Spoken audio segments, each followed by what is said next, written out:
who they're worried about because you don't toe the line. They should be. Exactly. You're like a 90s liberal. You're like liberals back when they were more reasonable before they became leftists. And now every liberal kind of has to be a leftist. It's not if you want to be on the team, you got to subscribe to the most fringe ideas that the team is promoting. And I get in trouble with that too. It's such a I mean, there's so many, like Joe List has talked about that recently, the comic Joe List, very funny guy. And he was talking about he's like, I'm a 90s liberal. He goes, what? I didn't change.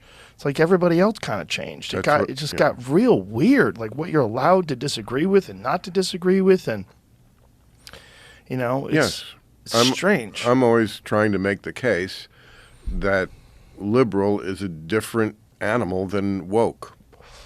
Yeah. Because it is. And you can be woke with all the nonsense that now implies, but don't say that somehow it's an extension of liberalism. Right. Because it's most often actually an undoing of liberalism.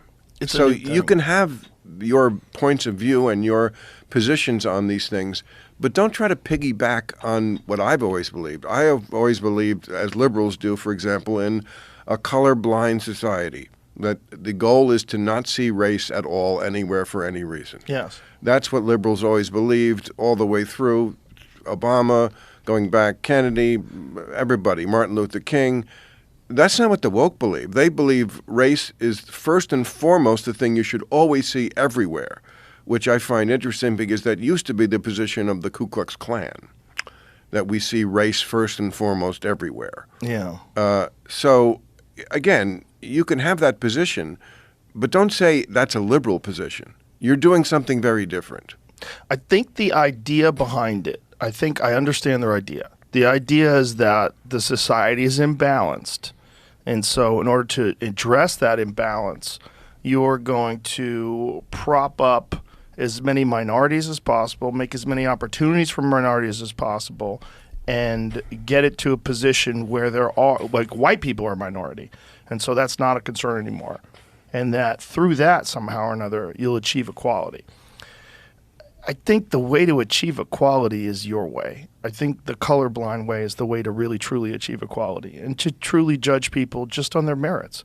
But also recognize that if we don't address the problems in this country as far as like how disenfranchised some people are and how horrible some communities are that people grow up in and people find themselves stuck in with no recourse, no way out, no role models, no nothing, no financial opportunities.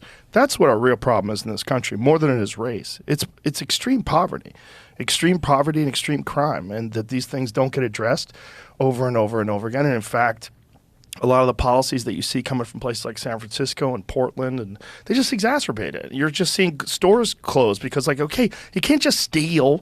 You can't just have everybody just walk into Walmart and steal. I was watching a video where they were showing a Walgreens, and they had everything chained up. Chained. Oh, yeah. Chains. Even minor little things. Yeah, little things. Like frozen food dinners. Yeah, they had the frozen food section chained off. No, again, that's not... Liberalism was never... shoplifting is progressive. Right. Yeah. And we weren't interested in legalizing shoplifting, or as I guess we should call it, justice shopping.